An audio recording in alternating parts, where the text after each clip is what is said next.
Շիկահողի անտառներում փոփոխությունները նկատելի են ոչ միայն գետնի վրա, այլև արբանյակային պատկերներից։ Տարիներ շարունակ Հայաստանի ամենախիտ ու կենսաբազմազան անտառներից մեկը համարվող այս տարածքն այսօր հայտնվել է երկակի ճնշման ներքո, էկոլոգիական և անվտանգային։ 2022 թվականին Ադրբեջանը օկուպացրեց Շիկահողին հարակից հատվածներ և ամրապնդվեց այդ տարածքում։ Մամուլում հրապարակված տեղեկությունների համաձայն ադրբեջանական կողմը հայկական արգելոցի մոտ 60 հեկտար անտառահատում է իրականացրել տարածքում ենթակառուցվածքներ կառուցելու նպատակով։ Հայկական տարածքներում նմանօրինակ ապօրինի գործունեությունը կանխելու ինչ քայլեր է անում պետությունը, հստակ չէ։ Հստակ չէ նաև գիտեն համապատասխան կառույցներն առկա խնդրի մասին, թե ոչ։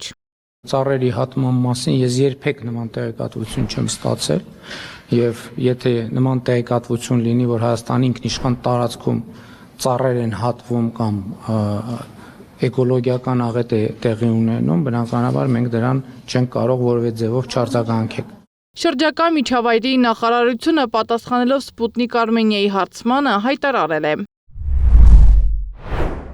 Շրջակա միջավայրի նախարարության Զանգեզուր կենսոլորտային համալիր ՊՕԱԿ-ի կառավարման ներքո գտնվող Շիկահող պետական արգելոցի և Սոսուպուրակ պետական արգելավայրի տարածքների սահմանամերձ որոշ հատվածներում գտնվող անտառային էկոհամակարգերը 2021 թվականին տեղի ունեցած զինված հակամարտության հետևանքով կրել են որոշակի վնասներ, ինչը 2021 թվականից ի վեր գտնվում է ուշադրության կենտրոնում։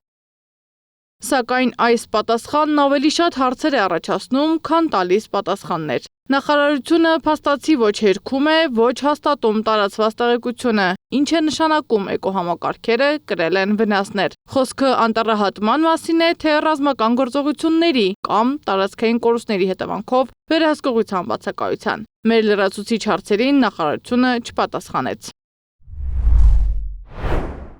Հարցին պետք է լուծում տալ, բայց չգիտես ինչու, ըստ պիտի պարզ ասեմ, էլի մեր վաղկոտ իշխանությունները ձայն չեն հանում, չեն ուզում թշնամական պետությանը, ինձ համար ինքը թշնամական պետություն է։ Թշնամական պետությանը նեղություն տալ ու ասել, եղբայր, ես ինչ ես անում, ինչ ես մտել մեր տերիտորիան, այն էլ պահպանվող տարածք ու հատում այդտեղ ծառեր։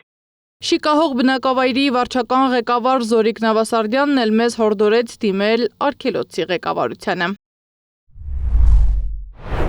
Զանգեք արգելանոցի վերադասի, ես չեմ կարող այդ հարցերին պատասխանել։ Մեզնից շատ հեռու է, ավելի ճիշտ հանդիպողում էր այդ տարածքները, ես ինֆորմացիայի չեմ տիրապետում, էլի որ կարող ինչ-որ հարցով օգնացել։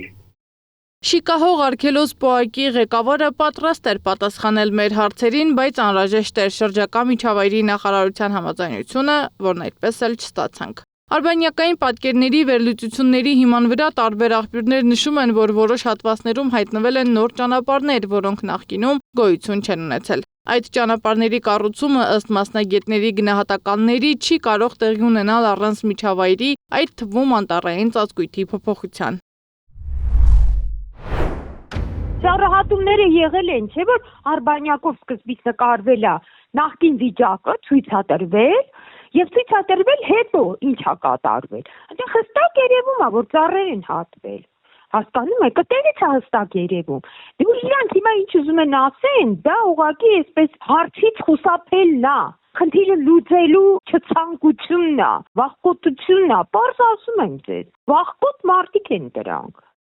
Շրջակա միջավայրի նախարարությունը նշել է նաև, որ սահմանամերձ գոտում գտնվելու հանգամանքով պայմանավորված ստեղծված վիճակի վերաբերյալ տեղեկությունների հավաքագրման աշխատանքների իրականացումը գտնվում է նաև այլ գերատեսչությունների տիրույթում։ Այս հայտարարությամբ փաստացի շրջակա միջավայրի նախարարությունը գնդակը տեղափոխել է տարածքային կառավարման և ենթակառուցվածքների նախարարության դաշտ, ակնարկելով, որ հարցը ոչ միայն էկոլոգիական խնդրին է առնչվում, այլ նաև Հայաստանի սուվերեն տարածքին։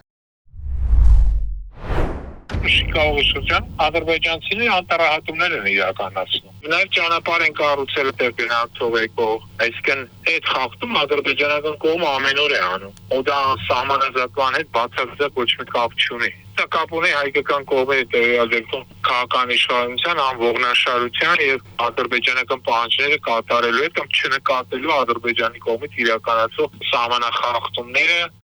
Համբարձում Մաթևոսյանն առաջին անգամ չէ, որ այս տարածքի ճակատագիրը կապում է սահմանազատման հետ։ Նախարարը 2025 թվականի ամփոփիչ ասուլիսի ժամանակ հայտարարել էր, որ Սյունիքի մարզի Շիկահող պետական արգելոցում անտառապահպանման աշխատանքներ հնարավոր կլինի իրականացնել, երբ Ադրբեջանի հետ հատվածում սահմանազատում իրականացվի։ Այսինքն, Հայաստանի ամենակարևոր բնապահպանական գոտիներից մեկի պաշտպանությունը փաստացի կախված է ապագա սահմանազատման գործընթացից։ Շիկահողի արգելոցը Հայաստանի ամենահարուստ կենսաբազմազանությամբ պահպանվող տարածքներից է։ Այստեղ է կենտրոնացած երկրի լայնատերև անտառների զգալի մասը, աճում են կաղնի, բոխի, հաճարենի, վայրի պտղատու ծառեր, իսկ կենդանական աշխարհում հանդիպում են գորշ արջ, գայլ, վարազ, փեզոարյան այծ եւ նույնիսկ կովկասյան ընձառյուծ։ Ընդհանուր տարածքը 12371 հեկտար է։ Տարածքի 94%-ն անտառածածկ է։ Սեդա Մակարյան, Նոնա Գևորգյան, ABC Media։